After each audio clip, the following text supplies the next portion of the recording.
10 ہجری ہفتے کا دن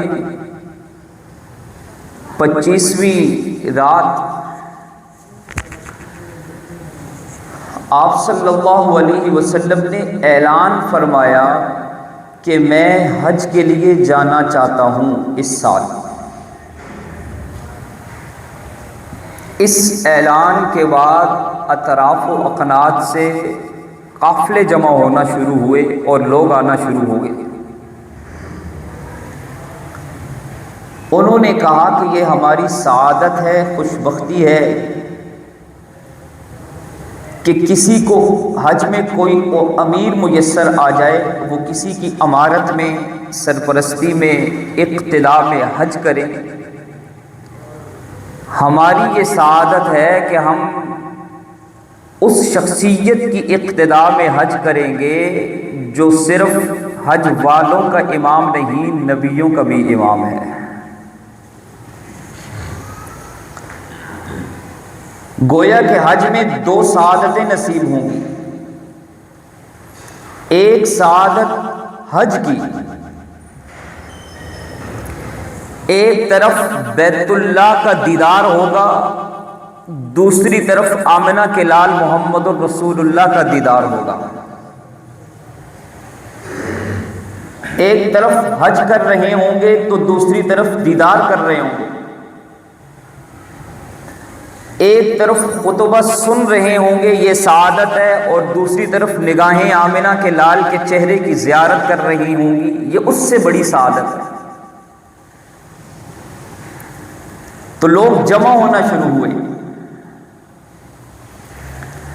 آپ صلی اللہ علیہ وسلم نے 10 ہجری کو احرام کی 2 چادریں باندھی۔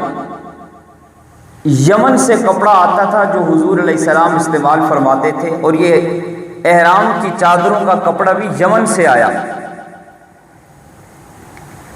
آپ علیہ السلام نے غسل فرمایا، غسل فرمانے کے بعد اپنے جسم اطہر پہ خوشبو لگائی، خوشبو لگانے کے بعد اپنے بالوں میں تیل لگایا، کنگھی کی، پھر آپ علیہ السلام نے اپنی مانگ میں خوشبو لگائی، پھر رسول کریم صلی اللہ علیہ وسلم کے بالوں میں ام المؤمنین سیدہ عائشہ صدیقہ رضی اللہ تعالی عنہا نے شہد لگایا، اس لیے کہ ننگے سر جانا تھا، اور آپ علیہ السلام کے بال مبارک بڑے بڑے تھے۔ اسلام میں بڑے بال ہیں، گنجا ہے ہی نہیں، ایک ہی مقام میں جا گنجا کرنے کا حکم ہے، اس کے علاوہ بڑے بال رکھے۔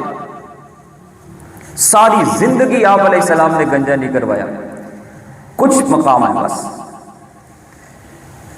بال بڑے بڑے تھے، شہد اس لیے لگایا کہ لمبا سفر ہے اور سر مبارک پر کوئی کپڑا اور کوئی چادر اور کوئی دستار بھی نہیں ہوگی، تو یہ شہد بوند کا کام دے گی۔ تیاری مکمل ہوئی۔ آپ علیہ السلام نے حج کی اعلان فرمانے کے بعد نکلنے کا ارادہ کیا، تو حضور پاک صلی اللہ علیہ وسلم قافلے کو لے کر آپ کے گرد کم و بیش 60,000 لوگوں کا جمع غفیر تھا جو جمع ہو چکا تھا۔ ان کو لے کر آپ صلی اللہ علیہ وسلم ذوالحلیفہ کے مقام پر تشریف لائے، یہاں پہ قیام کیا ہے 1 رات، بیر علی بھی اسے کہتے ہیں۔ یہ وہ جگہ ہے کہ جہاں سے آج مدینہ سے مکہ جانے والے جہاں پہ رکتے ہیں، احرام باندھتے ہیں، نیت کرتے ہیں اور پھر آگے روانہ ہوتے ہیں،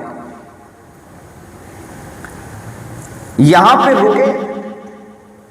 اس سفر میں ہر قدم پر عجیب معجزات تھے، عجیب واقعات تھے۔ اگر آپ کو فرصت ملے تو آپ ایک مرتبہ رسالت مآب صلی اللہ علیہ وسلم کے حج مبارک کا سفر سیرت کے آئینے میں اس کا مطالعہ کریں، کہاں کہاں کیا کیا ہو رہا ہے۔ یہاں بھی کچھ عجیب واقعات پیش آئے۔ غرض یہاں سے آگے چلے، بیر روحا کے مقام پر قیام فرمایا۔ روحا ایک جگہ ہے، وہاں رکے۔ یہ وہ جگہ ہے کہ جہاں پر ایک کنواں ہے،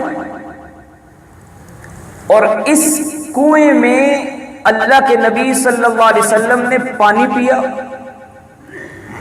آج وہاں پہ موٹر لگی ہوئی ہے اور وہ پانی نکال رہے ہیں، لوگ پیتے ہیں۔ اور یہ وہ جگہ ہے کہ ایک روایت کے مطابق جہاں 70 انبیاء نے پانی پیا ہے، 70 نبیوں کا جھوٹا، پھر امام الانبیاء کا جھوٹا۔ حضرت آدم علیہ السلام کے متعلق کہ وہ ہندوستان سے پیدل حج کے لیے جاتے، بئر روحا پہ رکتے، وہاں سے پانی پیتے اور پھر آگے جاتے۔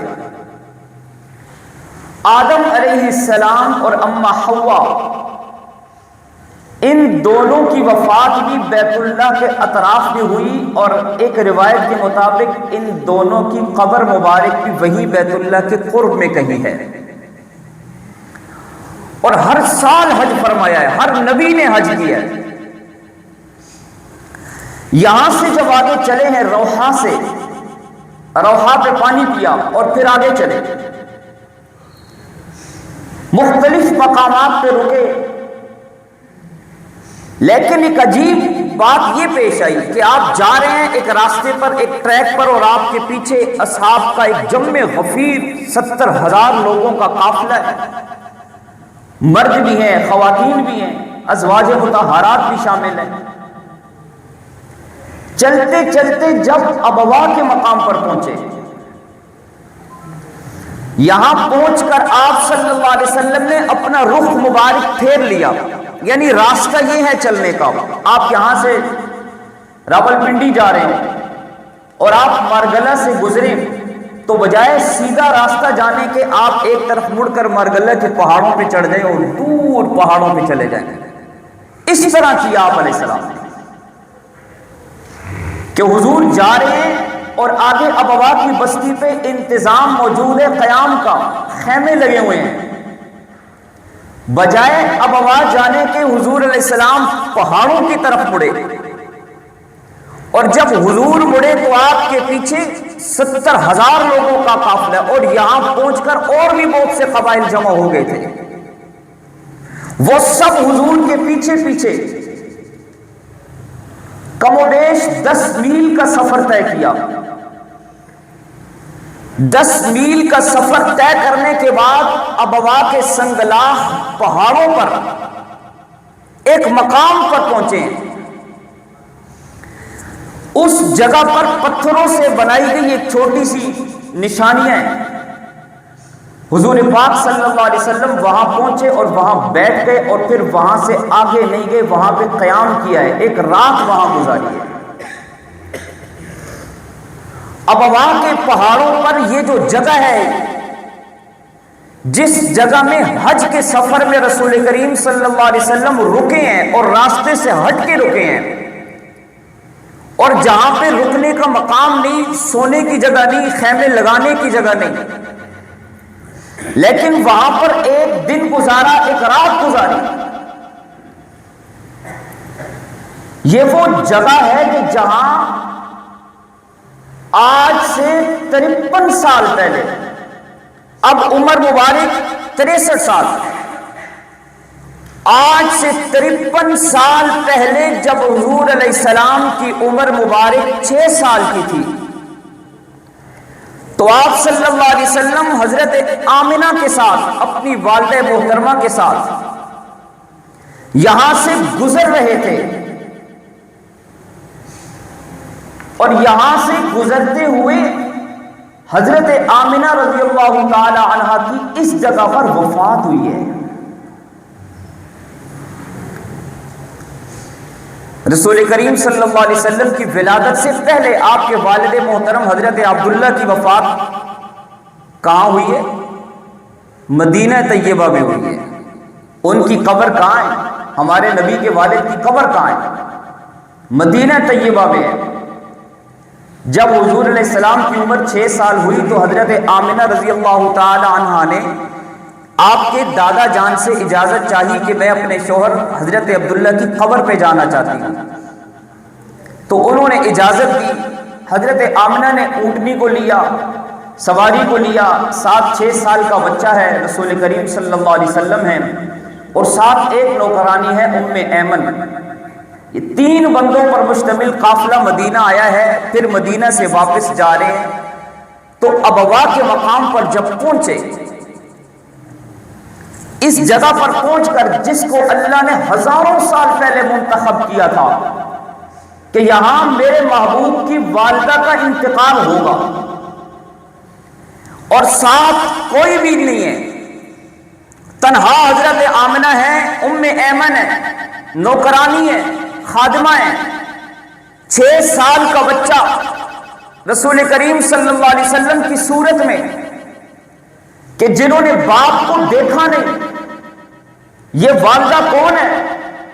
یہ وہ والدہ ہے کہ جس والدہ کی شفقتوں میں باپ کی محبت بھی ہے، کہ اس کا باپ کوئی نہیں ہے، بھائی کوئی نہیں ہے، والدہ کی شفقت میں بھائی کا پیار بھی ہے، بہن نہیں ہے، والدہ کی شفقتوں میں بہن کا پیار بھی ہے، اور والدہ کی محبت میں والدہ کا پیار بھی ہے۔ سارے رشتے ایک والدہ میں، ساری محبتیں اور شفقتیں ایک والدہ میں، اور وہ والدہ آج ابوا کے ان سنگلاخ پہاڑوں پر دار فانی سے دار بقا کی طرف رخت سفر باندھ رہی ہیں، اور بالکل خاموش ہیں، بول نہیں رہی، زبان سے الفاظ ادا نہیں ہو رہے، خاموش ہیں، چہرہ انور پہ پسینے کے قطرے نمودار ہو رہے ہیں، اور بے چینی کی حالت میں کروٹیں بدل رہی ہیں۔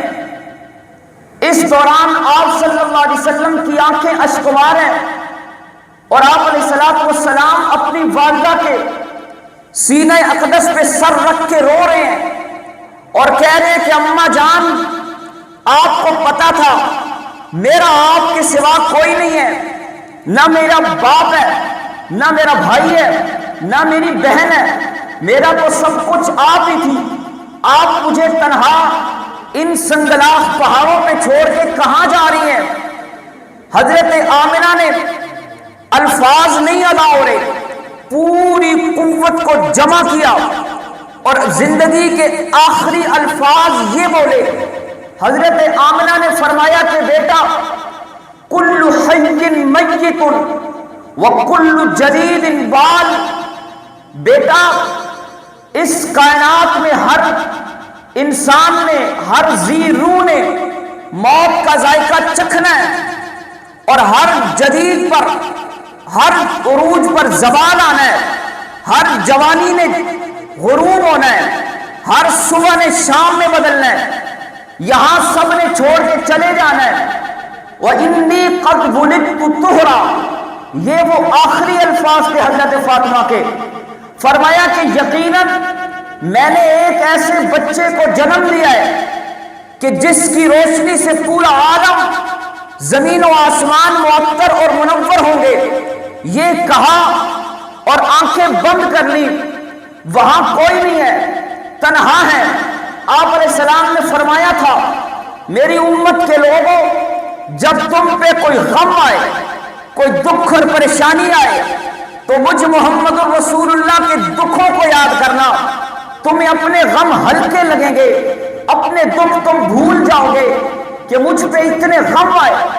یہاں آپ علیہ السلام جب حج کے سفر پر آج 53 سال کے بعد جا رہے ہیں، اس جگہ سے گزرے، والدہ کی یاد آئی، اماں جان کی یاد آئی، حضور ٹریک سے ہٹ کر ابوا کے پہاڑوں پر آئے، قبر مبارک پر تشریف لائے، اور قبر مبارک پر بیٹھے۔ آپ علیہ السلام نے اپنے دونوں بازوؤں کو یوں اپنے گھٹنوں کا سہارا لیا، پھر سر مبارک اپنے بازو سے رکھا، اور بے تحاشا رونے لگے، اور رو رو کر بے حال ہونے لگے۔ پھر آپ علیہ السلام نے سر اٹھایا اور فرمایا کہ آج کی رات ہم آگے نہیں جائیں گے، یہیں رکیں گے۔